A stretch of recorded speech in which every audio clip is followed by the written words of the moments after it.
कहानी की शुरुआत होती है जिसका नाम की लड़की को देखते हैं, जिसका रास्ते में कार चलाती हुई जा रही थी। रास्ते में जाते हुए अचानक से बारिश होने लगी। कुछ दूर जाने के बाद पता चला कि उसकी कार का पेट्रोल खत्म होने लगा था, लेकिन वो जैसे तैसे करके पेट्रोल पंप के पास पहुंची।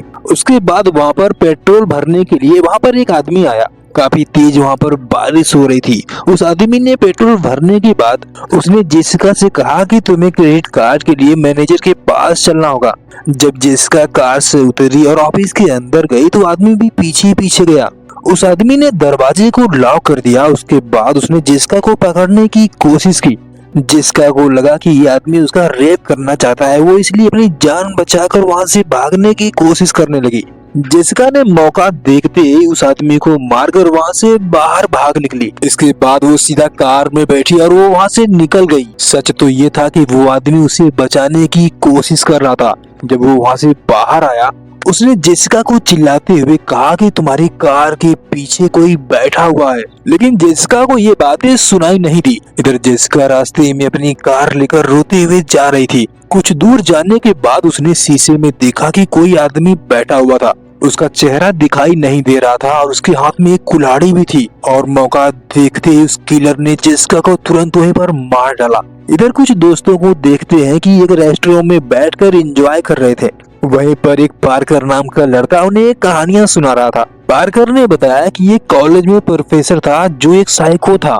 पार्कर ने बताया कि उस रात वो हॉल में आया और हर स्टूडेंट का दरवाजा खटखटा रहा था और जो भी लड़का बाहर आया और उन लोगों का गला काट दिया था उसने, और अपने आप को भी उसने चाकू से मार लिया। तभी वहाँ पर पॉल नाम का लड़का आया जो एक पत्रकार का काम कर रहा था। उसने पार्कर की कहानियां सुनने के बाद कहा कि ये कहानियां सच नहीं, ये काल्पनिक है।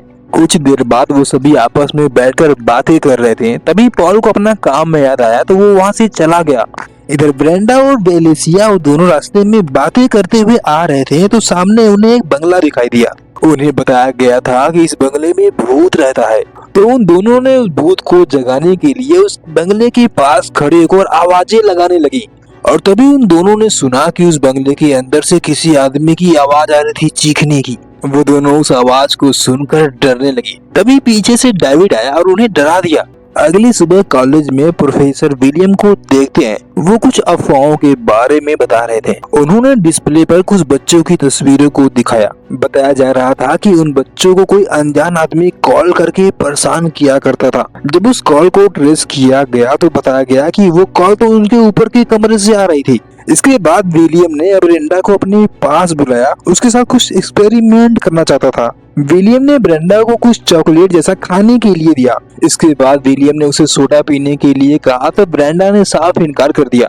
बताया गया था कि सोडा और चॉकलेट खाने से आदमी का पेट फट जाता है। वहीं पर डेमन नाम का लड़का प्रयोग करने के लिए तैयार हो गया। उसके बाद वो विलियम के पास आया। डेमन ने जैसे ही सोडा और चॉकलेट खाया तो कुछ देर बाद उसके मुंह से झाग निकलने लगा। अचानक से वो नीचे गिर गया और छटपटाने लगा। सभी लोग उसे देखकर डरने लगे थे और उसकी आंखें बंद हो गई थी। कुछ देर बाद उसने आंखें खोली। सभी लोग उसे देखकर हंसने लगे क्योंकि डेमन एक मजाक कर रहा था। असल में ऐसा कुछ भी नहीं था, बस यह एक अफवाह था।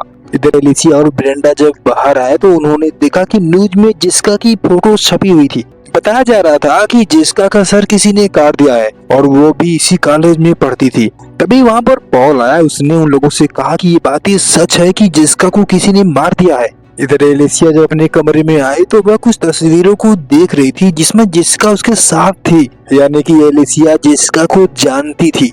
तभी कुछ देर बाद वहाँ पर डेमन आया तो उसने देखा कि एलिसिया काफी परेशान लग रही थी। डेमन ने देखा कि एलिसिया काफी परेशान है तो उसने उससे कहा कि चलो हम घूम के आते हैं, और एलिसिया भी तैयार हो गई। उसके बाद वो दोनों अपनी कार से एक जंगल में गए जहाँ पर कोई भी नहीं था।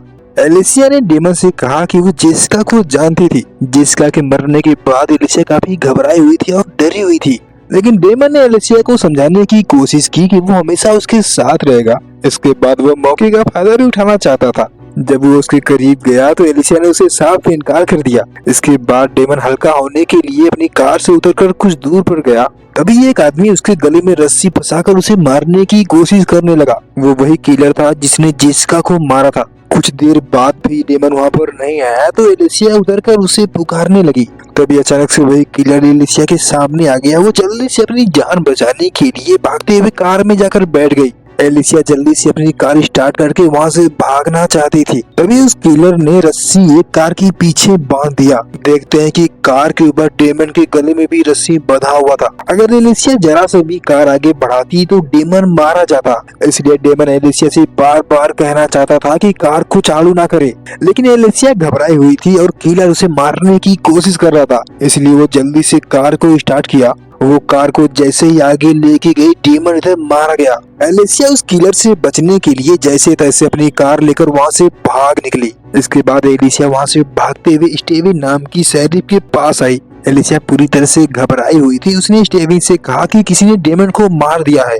जब वो दोनों वहाँ पर पहुँचे तो उन्होंने देखा कि वहाँ पर कुछ भी नहीं था, ना ही डेमन दिखाई दे रहा था, ना ही कार थी वहाँ पर। इधर एलिसिया को देखते हैं कि वह एक बुक स्टोर में गई। वो कुछ किताबों को देख रही थी। तभी वहाँ पर एक आदमी गुजरा। एलिसिया ने जब उसे देखने की कोशिश की तो वहाँ पर कोई दिखाई नहीं दे रहा था। तभी कुछ देर बाद उसके पास एक लोरेटा नाम की लड़की पहुँची। तभी लोरेटा ने देखा कि एलिसिया के हाथ में एक पुरानी सी किताब थी। वो दोनों उस किताब को देख रही थी। उसमें कुछ पुरानी कहानियां थी। जिस तरह से डेमन को मारा गया था उसी तरह से उसमें भी तस्वीर छपी हुई थी। जब उन दोनों ने दूसरा पन्ना पलटा तो उन्हें कुछ समझ नहीं आ रहा था। इधर जिनी को देखते हैं अपने बॉयफ्रेंड से चैट कर रही थी। तभी कुछ देर बाद वो वॉशरूम में गई। जब वो दोबारा आकर कंप्यूटर के पास बैठी तो वही किलर उसे भी मारने की कोशिश करने लगा। तभी कुछ देर बाद वहाँ पर एलिसिया पहुंची, लेकिन अंधेरे की वजह से कुछ दिखाई नहीं दे रहा था। जेनी की जब थोड़ी सी आवाज सुनाई दी तो एलिसिया को लगा कि उसका बॉयफ्रेंड तो हमेशा आता जाता रहता है। इसलिए एलिसिया चुपचाप चली गई सोने के लिए। जब वो अगली सुबह उठी उसने देखा कि जेनी की भी मौत हो गई थी। एलिसिया उसकी लाश को देखकर जोर से चीखने लगी। इसके बाद उसकी बॉडी को पोस्टमार्टम के लिए भेज दिया गया,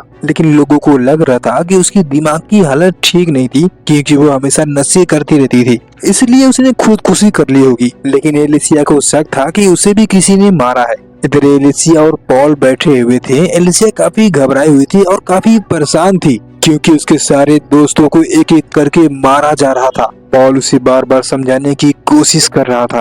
वो कातिल कौन था वो किसी को पता नहीं चल पा रहा था, लेकिन वो जो भी था बड़े सफाई से लोगों को मार दे रहा था। इसके बाद वो दोनों कातिल का पता करने की कोशिश में जुट गए। वो दोनों कुछ किताबों को ढूंढने के लिए प्रोफेसर के कमरे में चले गए। इधर एलिसिया ने जब एक दरवाजे को खोला तो उसने देखा कि वही कपड़े दिखाई दे रहे थे जो किलर पहना हुआ था। तभी उसने देखा कि सामने एक कुल्हाड़ी भी रखी हुई थी। तभी वहाँ पर पॉल भी पहुंच गया तो वो दोनों कुल्हाड़ी को देखकर काफी हैरान थे। तभी वहाँ पर किसी की आने की आवाज सुनाई दी तो उन्होंने दरवाजे को बंद कर लिया। कुछ देर बाद उन दोनों ने दरवाजा खोलकर देखा तो वहाँ पर कोई नहीं था। उन दोनों को लगा कि शायद प्रोफेसर वहाँ से चला गया होगा, लेकिन वो वहीं पे था। तभी उसने कहा कि तुम दोनों मेरे कमरे में क्या कर रहे हो? और पॉल और एलिसिया का शक पूरी तरह से प्रोफेसर पे जा रहा था। तभी प्रोफेसर ने बताया कि ये सब मेरे प्रयोग का एक हिस्सा है, ऐसा कुछ भी नहीं है जो तुम लोग सोच रहे हो। प्रोफेसर ने ये भी कहा कि उस लड़की के खून से इस खिलाड़ी का कोई भी ताल्लुक नहीं है। वहीं दूसरी तरफ देखते हैं कि ब्रेंडा और एलिसिया वो दोनों आपस में बातें करते हुए दिखाई देते हैं। तभी एलिसिया ने ब्रेंडा से बताया कि वो जेसिका को जानती थी। एलिसिया ने बताया कि एक रात वो दोनों रास्ते में जा रही थी। तभी जेसिका को जब मस्ती सूझी तो उसने कार की सारी लाइट्स ऑफ कर दी। तभी सामने से जैक नाम का आदमी अपनी कार लेकर आ रहा था। उनकी लाइट्स बंद होने की वजह से वो अपनी लाइट्स जलाकर आगाह कर रहा था। तभी जैक वहाँ से आगे निकल गया तो जेसिका ने भी उसका पीछा किया और अपनी लाइट्स को बार बार जला बुझा रही थी। जैक उनसे आगे निकलने के लिए अपनी गाड़ी और तेज कर दिया, जिसकी वजह से वो अपनी गाड़ी को संभाल नहीं पाया और उसका एक्सीडेंट हो गया और उसकी मौके पे ही मौत हो गई। इसके बाद वो दोनों एक पार्टी के लिए चली जाती हैं।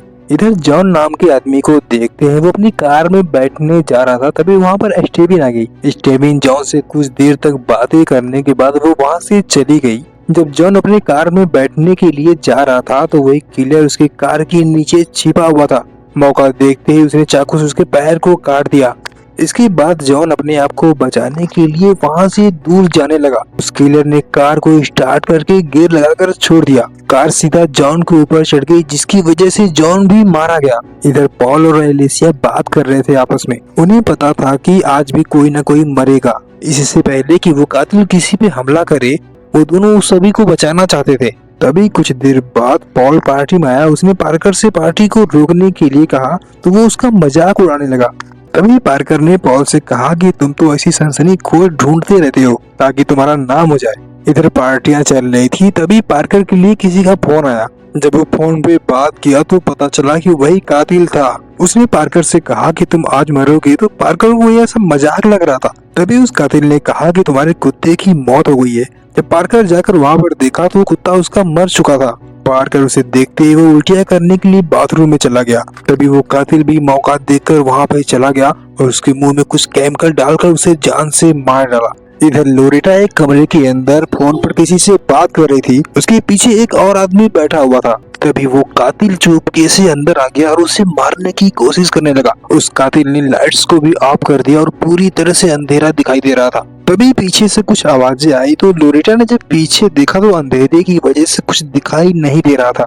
अचानक से रोशनी आने पर कातिल को लोरेटा ने देख लिया। तभी उसने लोरेटा पर भी हमला किया, लेकिन वो अपनी जान बचाने के लिए वहाँ से भागने लगी और वो कातिल उसका पीछा कर लिया था। उसे कई बार मारने की कोशिश की पर वो बार बार बच जा रही थी। वो अपनी जान बचाने के लिए वहाँ से भागती रही और मदद के लिए चिल्ला रही थी। लोरेटा को मौका मिलते ही वो एक कमरे में जाकर छिप गई, लेकिन वो कातिल भी वहाँ पर पहुँच गया और उसने देखते ही देखते लोरेटा को मार डाला। नीचे एलिसिया खड़ी होकर सब कुछ देख रही थी पर वो कुछ भी नहीं कर पाई। इसके बाद वो भी अपनी जान बचाने के लिए वहाँ से भागते हुए पॉल के पास पहुंची। एक पल के लिए एलिसिया को पॉल पर ही शक हो रहा था।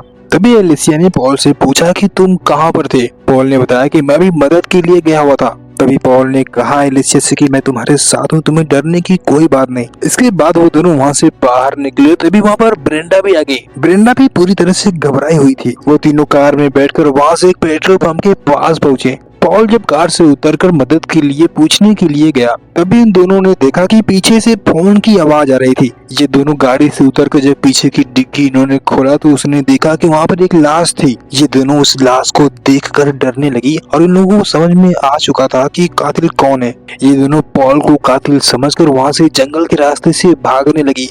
पीछे से पॉल भी जा रहा था। एलिसिया भागते हुए काफी दूर निकल गई थी, लेकिन ब्रेंडा पीछे से गायब हो गई। एलिसिया जब सड़क के किनारे पहुंची तो वहाँ पे एक गाड़ी वाला आया। एलिसिया उस गाड़ी में बैठकर जल्दी से वहाँ से जाने लगी। जब वो दोनों कुछ दूर गए तो एलिसिया ने वही जैकेट देखा तो वो भी घबराने लगी। इसके बाद एलिसिया उस आदमी से जिद करने लगी कि मुझे यहीं पर उतार दो। तभी उन दोनों ने देखा कि सामने से एक गाड़ी वाला आ रहा था जो लाइट्स बंद किया हुआ था। जब इस आदमी ने लाइट्स को जलाया तो एलिसिया समझ चुकी थी वो ही कातिल है। इसके बाद वो कातिल इनका पीछा करने लगा और गाड़ी से टक्कर देने लगा। इसके बाद उस कातिल ने जब एक जोरदार टक्कर दिया तो उनकी गाड़ी एक गड्ढे के अंदर चली गई। चोट लगने की वजह से उस आदमी की मौत हो गई, लेकिन एलिसिया जैसे तैसे करके वहाँ से बाहर निकल गई। वहाँ से एलिसिया कुछ दूर पर गई तो उसने देखा कि सामने एक फोन बूथ था। उसने मदद के लिए वहाँ पर किसी को आवाज लगाई, लेकिन वहाँ चारों तरफ सन्नाटा था। तभी सामने के घर से एक लड़की की चीखने की आवाज सुनाई दी और एलिसिया उसे बचाने के लिए उस घर के अंदर गई। जब वो अंदर गई तो उसने देखा कि वहाँ पर कई लाशें दिखाई दे रही थी। एलिसिया ने जब एक कपड़े को हटाया तो उसने देखा कि प्रोफेसर विलियम की लाश दिखाई दी। इसके बाद उसने एक दरवाजे को खोला तो उसने देखा कि डेमन की लाश थी। इसके बाद वो एक कमरे के अंदर गई तो उसने देखा कि वहाँ पर ब्रेंडा लेटी हुई थी। ब्रेंडा को देखते ही वो उसके पास बैठकर रोने लगी। ब्रेंडा को देखते हैं कि वो बेड से उठी और एलिसिया को मारकर उसी बेड पर उसके हाथ पैर बांध दिए। एलिसिया ब्रेंडा को ये सब करते हुए काफी हैरान हो रही थी। तभी ब्रेंडा ने एलिसिया से कहा कि तुम्हारे सारे दोस्तों को किसी और ने नहीं, मैंने मारा है। जब एलिसिया ने पूछा कि तुम ऐसा क्यों कर रही हो, तभी ब्रेंडा ने बताया कि तुम उस रात तुम और जेसिका, जिस आदमी को तुमने मारा था वो मेरा बॉयफ्रेंड था और मेरी पिछले हफ्ते ही उससे शादी होने वाली थी। तभी एलिसिया ने कहा कि उसे हमने नहीं मारा, हुआ एक एक्सीडेंट था, अचानक से सब कुछ हो गया। ब्रेंडा ने वहीं पर कई सारे हथियार भी रखे हुए थे। उसने उसमें से एक चाकू उठाया और एलिसिया के पेट को काटने लगी। एलिसिया अपनी जान की भीख मांगती रही पर ब्रेंडा उसे जान से मारना चाहती थी। तभी वहाँ मौके पर स्टेविन आ गई। उसने ब्रेंडा को बंदूक दिखाकर खिड़की के पास ले गई। तभी उसने मौका देखते ही स्टेविन पे हमला कर दिया और बंदूक हाथ से दूर जाते ही ब्रेंडा ने बंदूक उठाया और उसे तुरंत गोली मार दी। इधर एलिसिया अपनी जान बचाकर वहाँ से भागना चाहती थी। तभी ब्रेंडा अपनी गोली का निशाना बना लिया उसे। जब वहाँ पर पॉल पहुंचा तो ब्रेंडा को समझाने की कोशिश कर रहा था, लेकिन ब्रेंडा उन दोनों को गोली मारना चाहती थी। तभी स्टेविन के हाथ में बंदूक मिलते ही उसने ब्रेंडा के हाथ में गोली मार दी। इसकी वजह से बंदूक उसके नीचे गिर गई और बंदूक को जल्दी से एलिसिया ने उठा लिया और एलिसिया ने तुरंत ब्रेंडा को गोली मार दी। ब्रेंडा तुरंत छत से नीचे गिर गई। इसके बाद पॉल और एलिसिया कार से जब वहाँ से जाने लगे तो पता चला कि ब्रेंडा उनके पीछे बैठी हुई थी। उसने फिर से कुल्हाड़ी से उन दोनों पे हमला करने की कोशिश की, लेकिन जैसे तैसे वो दोनों अपने आप को बचाने की कोशिश कर रहे थे। तभी पॉल ने जब गाड़ी का ब्रेक दबाया तो ब्रेंडा सीधा पुल से नीचे जा गिरी, जिसकी वजह से उसकी मौके पे ही मौत हो गई। वीडियो पसंद आए तो लाइक कर देना और चैनल को सब्सक्राइब कर देना।